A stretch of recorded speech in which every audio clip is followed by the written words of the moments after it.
Okay, what is up, everyone? I try to start that so I can get everything checked in before I hop in here, but it looks like we are good. It is April Fool's Day, and it's a weird day to do a live. I didn't think about that when I planned this one out, but nonetheless, we are here. And so if there's any audio or video problems, just let me know in the chat, but it should be good. I just checked everything before I actually hopped into the room here. That was me fooling around on camera there. Anyways, April 1st, 2020. What are we in? 6 now? Good night. And going to get started here in just a second, but make sure everybody has a chance to hop in. I know there was like, I don't know, 20, 30 registrants on LinkedIn, so I'll make sure that give everybody just another minute. If you're here, you can hear me. Just let me know in the chat. I hate all these type 1 in the chat. No, I hate all that stuff. But when you're talking into the void, you do kind of go, well, can people hear me? Can they see me? You know, it is nice to hear that, but such is life. Okay, let me turn my phone off here, and we're going to get started here in just a minute or two. Let's say a minute or two, a second or two, actually. I'm ready to get rolling. This is a topic that I am really pretty passionate about. And so while we're getting ready to get rolling, I'll kind of get a little background here. I learned this lesson as the number 2 in the company, and it really saved my skin when COVID hit, and I needed to, I wanted to, I needed to, I didn't need to, I guess I could have stayed around, but I wanted to exit the company, and it really saved my skin. And then talking to so many owners over the years, it just comes up over and over and over and over and over again. And people say, well, I'll figure that out one day. It's like, well, we're talking about being the bottleneck in your business. You can have a lifestyle business kind of like I have, right? Where you have certain people and you delegate certain things and you don't try to scale and grow. But if you're doing that, you got to understand that you got to invest a certain way so that you can retire. You got to have certain benchmarks you're going to hit. And so, but most owners don't want to do that or don't think about that or don't realize that until it's too late. So today's talk is about being the bottleneck in your own business. And let's get to it. Whoever's here is here. And let's hop into this bad boy. My mouse, when I plug my iPad in, always goes wonkers on me. I don't know why, but it does. Oh, there we go. Okay. All right.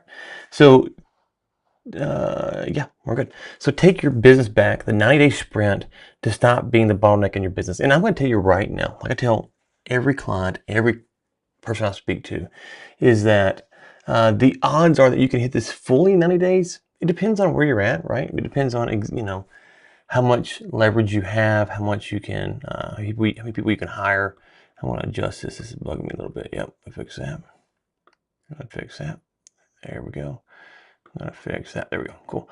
It depends on how many people you can hire. How many applicants you have, stuff like that. So it's not a 90-day blueprint. And I'm gonna say this because it really drives me crazy. This is a framework for how to think about things. There is no 1, 2, 3 step playbook that works for everyone. It's just not out there. This is how to think about it to do it. There's other ways, other methods that may work better for you. This is what I found to be most effective for me and for my clients. Okay, so a quick intro. If you're not familiar with who I am, founded Ray Global Advisors in 2021. I've helped generate over $75 million in M&A transactions and built an owner-independent business as the number 2, and then bought and sold it. And that was the key for me, understanding this. When I did that, I was able to sell it during COVID when the market was terrible for oil and gas companies. We were a service company. And then I've done a lot of this, the $75 million in transactions I've helped generate. I've spoken to probably 350, 400 owners, and I just keep seeing this over and over again. And the reason this is so important is, let's just think about customer concentration. So let's say you have 3, 5, 7 main customers, okay? If you're the owner and you're talking to them, you're not worried about that because you understand that relationship. You understand how to keep that relationship. But if you have a key employee and you have 4 key customers, well, if that key employee is the person that's now taking your role, you're more worried about that person leaving and losing the relationship and losing the client. And so, if you're going to have a business where maybe one day you're going to sell or you're just being drained, owner dependency, fix so many things. And so that's the one problem that shows up again and again, is that the business can't run without you. And I want to explain what I mean by that. For most owners, we're going to see in a minute about taking vacation. There's kind of two types of businesses. There's the lifestyle business, and if you're going to do that, you got to have certain benchmarks that you can hit so that you can retire, because you're probably not going to sell that. And if you do, if you think you're going to sell a lifestyle business, you really need to kind of, we need to talk, okay? They're harder to sell than you think. But most owners don't want a lifestyle business. They want a service business, but they build it like a lifestyle business. And then it can't run without them, which means they can't get the money they need when they go to exit, and they're probably not extracting the wealth from the company during the period that they do own and operate. And so they're working crazy hours and they're not doing it. So this is what describes most owners, is they're building a business, a traditional business, we would say, and it can't run without them. The real problem, this is according to SCORE, is that 30%, 33% of those owners work more than 50 hours a week. 25% of them work more than 60 hours per week. Now, if you're building a business and you want to have freedom, that's not freedom. That's just not freedom. It's not something that you can enjoy because you're working so stinking hard, right? You're just working all day and all night. Many small business owners work more than their employees. Any guesses? Any guesses on how much more? Sometimes as much as 2x. And I'm going to point out, and I'll point this out a few times in these numbers, very few people track their time by the best metrics, the best ways that we can, right? And so you're hearing 2x, you're going, wait, if my employees work 40 hours a week, I'm not working 80 hours a week, right? Well, first off, odds are your employees probably aren't working 40 hours a week. They're probably just not. They're checking Facebook and yakking in the coffee room and stuff like that. And that's fine. There's nothing wrong with having breaks and checking Facebook from time to time. But you're sitting there on Saturday and Sunday and 10 o'clock at night, you're stressed, you're worried, you're thinking about things, going, man, I wonder about this. And so if you start to really look at the time that you're thinking about the business, working on the business, tied to the business versus what they are, and they're employees, they shouldn't work as hard as you. I'm not saying that they should, especially starting out. But as we'll see, once you begin to give them freedom and power and you delegate, you're not going to work twice as much as they are, and they're going to enjoy their job more. So why it matters for you if you are the owner. Again, this stat drives me crazy, but it says owners waste an hour and a half a day, which amounts to 3 weeks a year. I don't think this is true. I'm going to be honest with you. I disagree with this, but I put it up here because this is the official stat. I think it's far more than this. I think it's way more than this, because we don't track our time properly. So if you ask an owner, he probably would say, yeah, I waste, an hour and a half a day, something like that, right? But if you actually track their time, and not even in the method that I'm going to show you, but just track their time over what they're actually working in and on their business, they're wasting more than an hour and a half. But this is the stat, so I want to show it to you. 72% of entrepreneurs are impacted by mental health. Now, mental health is a topic that I'm an expert on, but the stress that we get from running our business, especially when everything comes to us, it just compounds over and over and over again. And so this is a way, if you do struggle with something like that you can at least have the time to get the help you need, right? And remove some of that stress from you. 42% of owners struggle with burnout. I talked to an owner the other day, and I was like, okay, here's a strategy. He wants to exit. Here's a strategy that you could use. Like, I don't have that time left in me. I'm just ready to be out. Now, he has a good business and he could sell for a lot of money, but he could sell for more if he had that. But he's ready. He's ready to move on. I've talked to owners who are at the end of the rope. I got a client right now, and good dude, but he's done. He's done, and it's gonna cost him, not as far as he's got to pay money to do the things he want to do, but the value he could have created if he wasn't burnt out is a lot more. And so because he's burnt out, it's really gonna cost him. It's kind of depressing as far as what he could get with his exit. 57% are extremely stressed. Now, I argue, and I'm not a fractional CFO, but I argue that more SMB owners should hire fractional CFOs if they don't have someone in that role already. A lot of the stress comes from sales and leads and marketing and HR and legal and stuff like that. But a lot of it's tied to cash flow. It's tied to understanding the ups and downs of our payment cycles, our billing cycles, stuff like that. And we're not CFOs, we're not trained CFOs, and so we don't really have the mental capacity to really break down the modeling like a CFO can for us. And so we get stressed. And sometimes we're rightfully stressed and sometimes we're wrongfully stressed, but we need someone to help us with that. There's a lot of things that cause stress, obviously, but I think that's a key one, and that's why I always recommend fractional CFOs to clients. 67% of owners can't take a vacation without checking in. Oh, yeah, it's supposed to be in there. This, to me, when I'm working with a client, my goal is to get them to be able to take a month off. A month off, I call it the Thailand test. Go to Thailand for a month and come back. And is it going to be perfect? No, nothing's perfect, but nothing major has happened, right? So if you can't take a vacation without checking in, then you're not really taking a vacation. And so a month off should be your goal if you want to really have a true business that's not dependent on you. Okay, now that's for you, but what about for your staff? The first thing is 70% of employees say that they're being micromanaged, and it decreases their morale. Right? So if you're running an owner-dependent business, the odds are is that you are micromanaging, whether you're realizing it or not. And it's frustrating for your employees, and it decreases their morale. It causes a 2.3x higher turnover rate. Going back to stress, you're trying to find new talent. Well, part of the problem is that your employees' morale is low and they feel like you're micromanaging them. We need to empower them. 62% of employees are considering quitting companies that are ran like this, right? So it's something that adds to your stress. You're already stressed because you're in the business, and this adds to your stress. And then this is probably the key for most. Businesses lose around 30% of revenue if they're owner dependent, because every decision has to come through the owner. So it's not, there's all these ways you can look at it.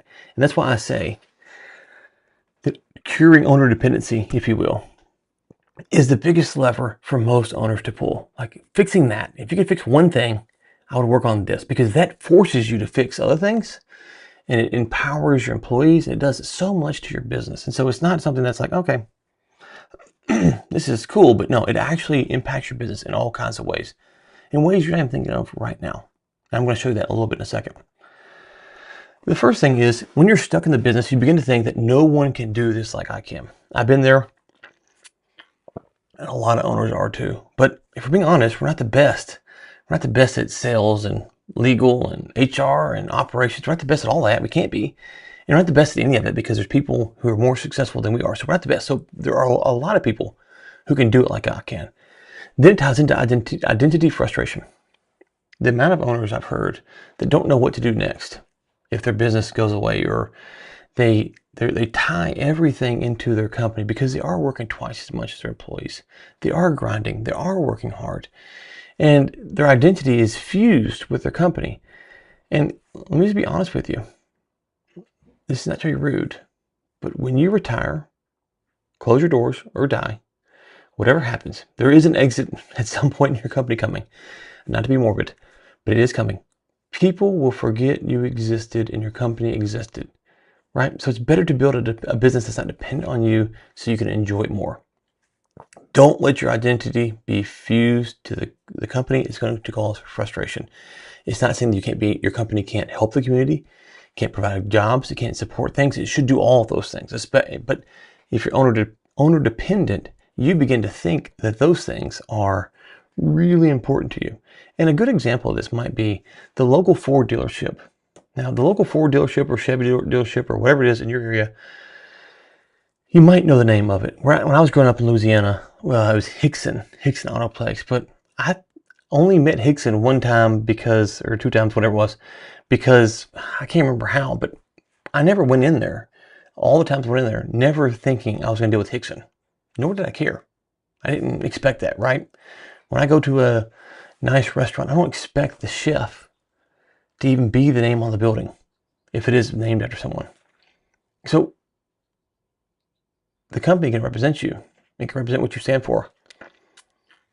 It can put good things out into the community, but it doesn't have to be tied to you, right? And so if you're stuck in the business, you begin to think that your identity is tied to this in ways that it's really not. More hours does not equal more value. So the more you work in the business, the less valuable it becomes. The more you work in the business, the less valuable it becomes. Owner dependency crushes the valuation if you go to exit, and it makes your company harder to run.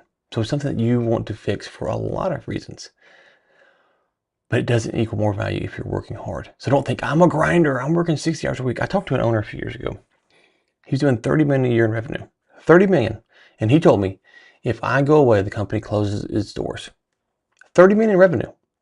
And I was like, well, how can you, like, who wants to buy that? Who wants to deal with that if you go away? Well, I'll stay on for a year. Well, what if you die in that year? What if you quit in that year? What if anything happens that year? No, the identity was tied up in the business. He had built this amazing company to $30 million in revenue, and no one could do it like him. And he was working hard, but guess what? It doesn't equal more value. What you could be missing. So let's look at this. Higher revenue, 30%, 30%, 33% here, maybe more. Better SOPs, right? If you can't do it all, and you can't, you're going to build out SOPs and have a team eventually to build out SOPs. You're going to lower your customer concentration, because now all of a sudden you have to have a staff that lands clients, and you are worried, rightfully, that they might leave. And so that client that makes up 40% of your revenue, you don't want tied to one of your employees who might leave. You want to lower your customer concentration. And a month of vacation. Most owners can't take a week off without checking in. They're too nervous, they're too concerned, or they just can't. You should have a goal of at least a month of vacation. And actually, I kind of use this in two ways. You could have a month where you take a straight vacation, or you don't need a month-long vacation because your stress level's down and you take a week here, take a week there, it's just whatever. So, but a month vacation is kind of the mental framework. Could you take off a month and not come back? I hope this is making sense to all of you. Okay, so I developed, took a few models and kind of developed what I call the focus flow grid. The focus flow grid. And as you can see here, I got my pen out. The key things here are the high ROI, low ROI, and it drains you or it fuels you, right? As an owner, you want to live and breathe here. And we're going to see what that looks like in a second. But keep this in mind. This is where you want to be. We talk about the 80-20 rule. We talk about stuff. This is where you want to be. For each owner, that's going to look different. So if you're a sales type of owner, you do sales, then it's there. If you're more of a financial or an operations type of owner, maybe it's there. Each owner is different, but you want to spend your time here. And then as you go up, you're going to see that it's going to change into things that you can't imagine. Not to say a dream, but I'm just saying, like, it's going to change into things that you can't predict, because the flow zone will look differently. Okay, so high ROI, which is this zone and this zone. You can't give those up. As far as you can't not do those. This zone, this zone here, this one sucks up most of your time probably now, and so does this one, because you're wasting time in these zones. Okay, so the fun zone right here, bottom right. These are things like brainstorming sessions, things where we're sitting around, we're just talking to employees. There's no real agenda, but we want to talk about, the new marketing strategy or the new sales strategy, or how could we improve operations. And we just kind of chew the fat. We, no real agenda. It's kind of a loose agenda, but it feels good. It feels really good. It's fun to do. And then nothing happens, right? And so the fun zone, it's fun. It's fun for us to do it. So it's not a big thing. It's on the calendar because it's fun. Chewing the fat, as I just said. And then, maybe commenting on social media. Now, I want to highlight this here. What I mean by this is the amount of owners I see who have reached out for help in the past, or who have commented about how busy they are. And then I see them commenting on political posts and posts that do nothing for their business over and over and over again. I'm like, guys, you're wasting your time. And I got caught in this the other day, like 2 days ago. I saw a post and I commented on it. And man, someone commented back, and I commented back, and I was trying to be nice. And then it's like, oh, I'm just wasting my time here. I'm wasting my time here. It does nothing for my business. I'm a big advocate of commenting on social media. I'm a big advocate of commenting in the right way. And I'm a big advocate of not wasting your time commenting on things that don't help you. No one cares, if we're being quite honest, about most of your political views or most of your views about stuff. It's okay to show that from time to time, but a lot of owners get sucked into this. They comment on stuff and they follow accounts that don't really help them land clients or move the needle in their business. But it's fun. The drain zone. This could be something as simple as like managing your inbox. Like you have emails all day, every day. They're coming and you're just constantly checking it. This could be creating like a job post, right? So if we pause here for a second, let's go, or gathering data, right? So we pause and we say, well, all of these are important. This could be sales. This is for hiring. This is for market research, right? Those are all important things that we have to know about. We have to make sure that these are done. And so you might think that they fall up into here, but what you're going to see is a lot of stuff in here bleeds down into here. And so that's why I have the grids, because it's not clear cut that you might think managing your inbox is about your sales, your clients, taking care of them. But does it need you to manage all day? Probably not, right? Gathering data for financial reports or market research data or stuff like that, it's important. You need it done, but it's probably going to drain you. It's not going to move the needle as much as you think it is, and someone else can do it for you and then give you the information. And so maybe, let's just take sales data, right, or marketing research, right? Maybe you're not good at market. You're not a natural marketer. You don't like writing sales copy. Okay, it's a grind for you. Well, you want to alleviate as much of that you can, but it still has to be done until you can replace yourself. So you might want to say, well, what are the latest trends in our industry, right? Well, someone can go do that research for you, that data gathering, and then bring it to you in a proper report. And then all of a sudden, now you still got to do it because you're not a marketing person. You haven't found one to replace you, but you've alleviated some of your time. So you can see how the zones, hopefully, I hope that makes sense. You can see how the zones, excuse me, these you can't abandon, and they can bleed into that one, right? The grind zone. Now this is zone, again, high ROI, right? So I'm not saying you give this up. It could be financials, it could be legal, it could be HR, it could be sales. It could be posting on social media, right? Maybe you hate posting on social media, but it is important. It's important because it helps you get clients. And so you might have something like posting on social media. You might have someone, what I do is I have someone who edits my videos and does a lot of stuff for me. So that's the drain zone right there. The grind zone is perhaps for you, maybe it's making the video. Well, someone's got to write the script, so maybe that's here. You got to figure out where this fits into your business. But if you're not tracking this, understanding what is a grind, what is a flow, what is a wasted time for fun, and what is a drain, then you're not really sure where you're at any time of the day. Okay, the flow zone. Everyone talks about the 80-20 rule, and this is the 80-20 rule, and I would say that you enjoy and you're good at. Now, this is going to change. This is going to change for you. I've said this, I'm going to say it again. Where you're at today, the 80-20 rule doesn't apply, hopefully 3 years from now. It looks a lot different. But where today, if you could do one thing, maybe that's close deals, maybe that's walk the shop floor, maybe that's, I don't know, get into Excel and create financial forecasts. It depends on what you're good at and what you enjoy, and it's a high ROI. It's something that your business actually needs to have done. That's where you want to be spending most of your time. The drain zone is the most dangerous zone because things that are here can be done in here, right? Going back to what we said a minute ago about gathering data, you can gather the data and, you could have someone gather the data and then it comes up into here.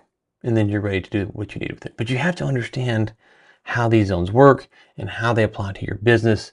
And so, again, here's kind of the map, just so you can see it. And this is a simple model, right? I just kind of made a simple model for this demonstration. But it's something that I work on with clients. So you can do this in Excel, Google Sheets, whatever. Notion. List off the zones: fun, drain, grind, flow. And then track your time in 15-minute increments. Going back to what I said earlier, you're going to find that the wasted time is probably more than you think. It's going to press you to get rid of it. And it's going to be annoying to do this, but trust me, if you do this, you're going to go light years ahead of most people, because this is the way that you really find out what you're doing. If I ask you what you're doing, you're going to say, well, I'm wasting an hour and a half a day. Okay, well, this is going to pinpoint that. Are you really wasting an hour and a half a day? If you track it, you're not going to waste an hour and a half a day because you got to track it, right? You see how that works? If I ask you, you say an hour and a half a day, maybe it's 2 or 3 hours. But if you track it, maybe you cut down to an hour and a half a day, maybe less.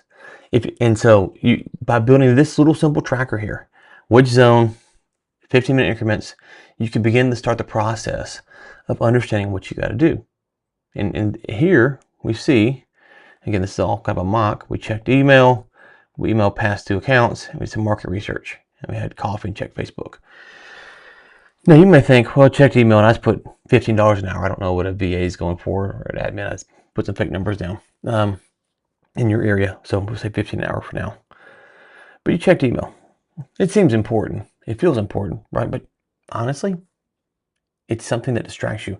What I found is that if you do something like check email, then actually when you get done checking email, the odds that you go to the next task is pretty slow. And that's no matter the task. The odds that you go from task to task to task to task. We're not computers, right?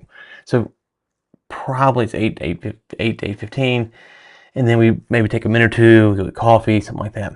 Now, email past 2 accounts. You might think, well, Ryan, that's important. That's a high ROI, and it is at some point. It is. But let's say that they're 5 days later, 7 days later, whatever the payment terms are. Do you need to be the one who is tracking that and emailing them the first time? No. That's something that your VA or assistant or someone, if you have a controller or something like that, they can do for you. It doesn't need to be that the first email is for you. You need to be involved. We'll see here in a second at a later stage, right? Market research. Then you spend some time using Claude, Perplexity, Gemini, some AI tool, reading a trade publication to understand the biggest trends. Well, great. That's something that you need to do. Again, going back to the zones, you can see you might feel like this is in this zone here. It should go here. But the reality is that this phase of what you're doing, it's not there. This portion, these tasks, I'm just going to try to clear this off here. These tasks right here, here, are in the drain zone because they're sucking energy from you. They're a pain to do. There's something that you could delegate and outsource, hire, whatever you want to do for cheap, and you could focus on being either here or here, which is where you need to be. In a perfect world, you're here as much as possible, but you want to get to these 2 zones as quick as possible because you can't give this one up because it is a high ROI activity. So hopefully that helps you see how that works. So if you do this for 1 week, every 15 minutes, my handwriting is terrible. Apologies for that. Every 15 minutes you do this. You're going to begin to see that your calendar looks something like this. And it's going to have some stuff into, let's see if I can't erase that now. That's great. You're going to have some stuff into this box, and maybe in this box, if you expand this for the whole week, this is just for an hour. But you're going to find that a lot of time is right here, right there. Okay. What stands out? So you're thinking about what stands out? Which zone am I in the most? And I hope this is making sense. So if it is, great. If not, please let me know. I'll take some questions here at the end, but hope this makes sense for you. Okay, so what stands out? How many tasks am I doing that really I need to be doing? That they're high ROI, and either they're in the grind because I don't have someone to do it for me now, but they're important, or they're in the flow. How many tasks like that am I doing? Versus how many tasks are a drain or just a waste of time. They're fun, but they're a waste of time, right? What percentage of your calendar can you open up? After a week, you will see this. You will begin to see, I can open up X percentage of my calendar right now. Now, maybe I gotta hire. Some people that just need to hire, they don't have the staff. Some people they can start to delegate. But you begin to see that, I can begin to hire and delegate for this right now. I understand this. What if you did it for 2 more weeks? And you said, what stands out, right? You can see the more you do this, the more you're going to find. So the problem with 1 week is that 1 week is not going to be like the next week, right? So you do this for, I recommend at least a month, maybe more. It depends on where you're at and what you're doing. And it is a grind. I'm not going to lie to you. I'm not going to say it's easy. It's just not something that you're going to want to do, but it's going to show you so much about your business. That's going to be very helpful. Again, what percentage of your calendar can you open up? And so eventually what you're going to want to do is have something that looks like this. Well, you're still checking your email because you don't trust anyone to do that. Okay. But look at how these changed. So we finalized taxes because we like that kind of stuff. And instead of emailing old people, past due clients, we had a demand letter meeting. You see the difference here? A demand letter meeting. We updated the call script. Sales isn't really our thing. So eventually we're going to hire someone for our sales process. We've identified that's a $45 an hour job, $90,000 a year. But for now, we can't give that up, so we're still here. And so our calendar is going to begin to shift. So we have less here. We're trying to remove all of this as possible. We have less here. We have more in here and here. Hopefully that makes sense. We're going to repeat this process over and over and over again. Now, it sounds kind of easy. Oh yeah, let's do this. But part of this, and you have to get this, is you got to have better meetings. And better meetings look like this. Each meeting should have the following: an output. And there's a great book by John Seifer right here called Output Thinking. It's not an ad or anything. I think it's a great book. I love John. Good dude. So check out the book, Output Thinking. DM me or find John in Amazon and get the book. It's great. So what does that look like? No more sales meetings. You don't have a Thursday sales meeting. That goes away. That's off the calendar, right? You have a meeting to write a sales script. I hope you see the difference here.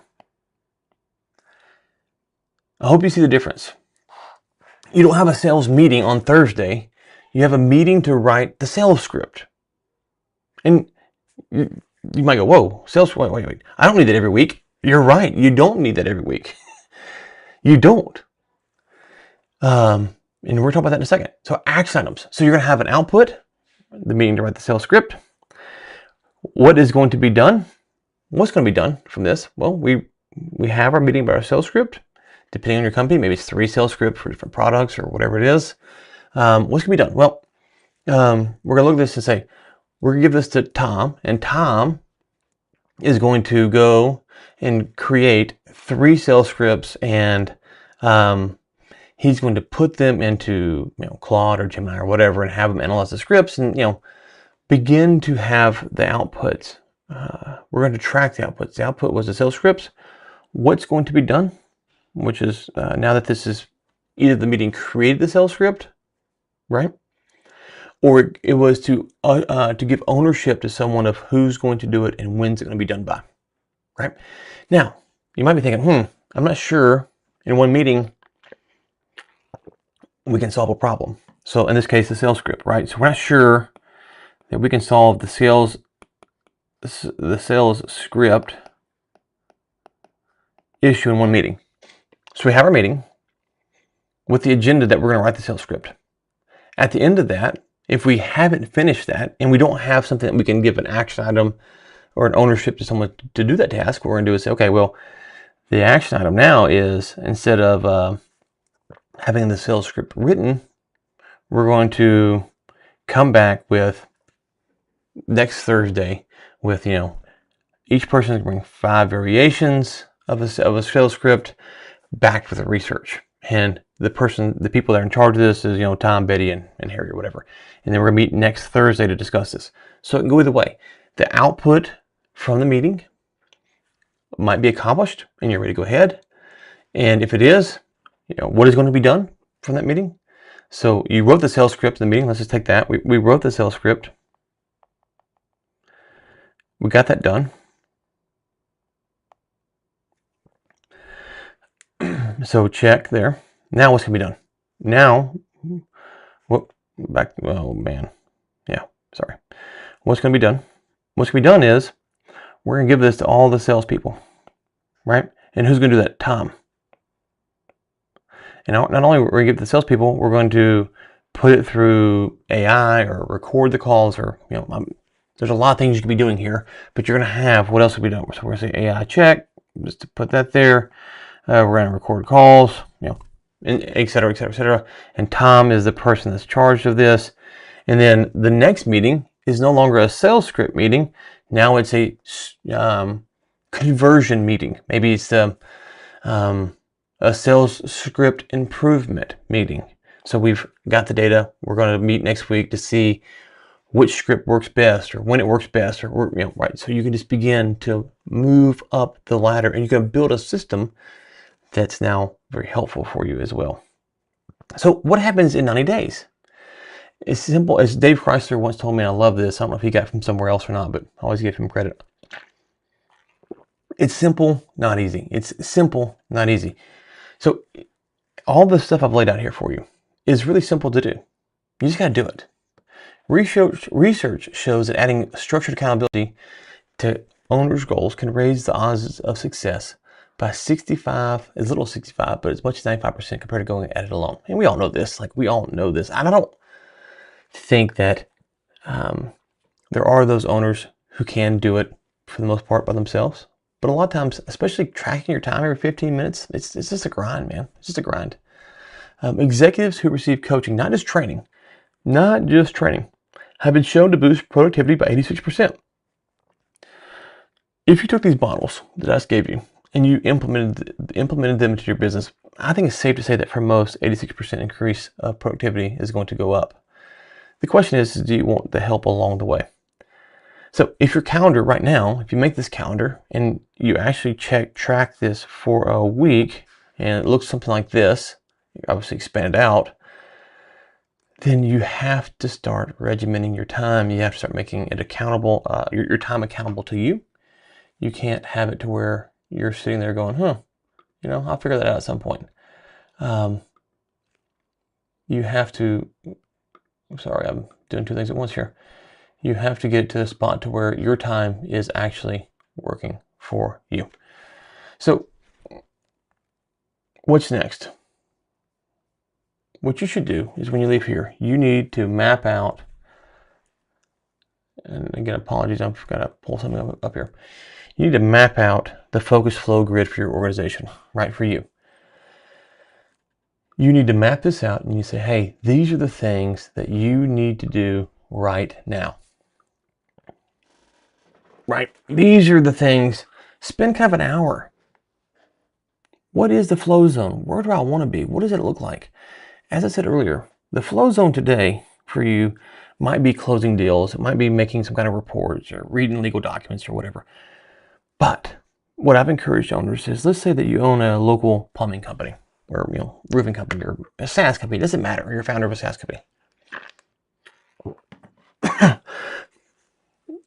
What's the added benefit to your business of, if you're local, maybe dealing with, and I say dealing with in this way, the city council, the mayor, whatever, not to be political, but let's say that you're a local plumbing company, right? And you go meet with the city councilman or the fire department chief or someone like that, and you're asking them about insert change here to community policy that's relative to the community and kind of ties into your business. So you don't go meet with them and say, oh, I want you to promote my business. You go meet with them as a concerned citizen to find out what's going on and to educate people in your community about what you're doing, about what they're doing, sorry. Well, people in your community who don't even know you exist will find that information and find it helpful. And then when they find you, they find that you're now meeting with people who are up in the kind of to-do zone. They're kind of important. Great. Well, would they be more likely to hire you? Yeah, they would. If you're a SaaS founder and you build a podcast out to interview top SaaS people, can you start there today? No. But can you get there? Yeah.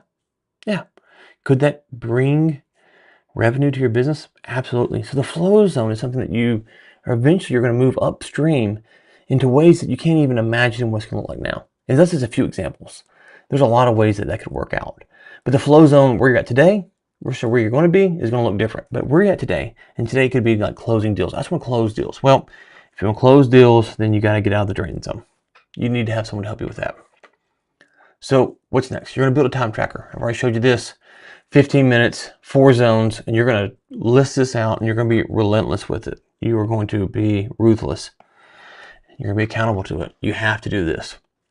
This is going to help you understand where you're spending your time at. And it's going to decrease the amount of time here, but it's also going to make you want to spend more time there, right?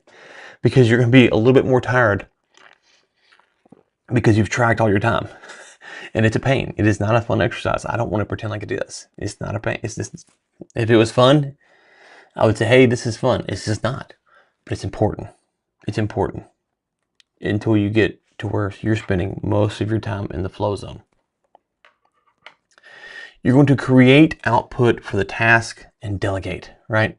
So you're going to create output for the task. So, if we just took market research, the more specific we can be, maybe it's market research about operations or sales or whatever it is. You don't want to hire someone and say, hey, do market research for me. You want to have a specific output, an output that says, I want to know the past 90 days consumer trends in Dallas, Texas that are buying sneakers. How much they're spending on average. I don't know. I'm making this up on the fly, but you have to have an output. You can't just pass this off. And that's why owners are afraid to pass off tasks, in part because they don't really have defined outputs. Like, why am I doing this? Email past due accounts. Well, how often are we emailing them? What are we saying? When are we following up? What's the escalation letter? How many emails do we send them? Right? Those are all just outputs. So it's not email past due account. It might be, for every account that's 7 days late in payment, email them. 3 days later, text them. 4 days later, email them again, right? And so then all of a sudden it's just simple outputs, right? So create outputs for your task and then delegate them. Simple as that.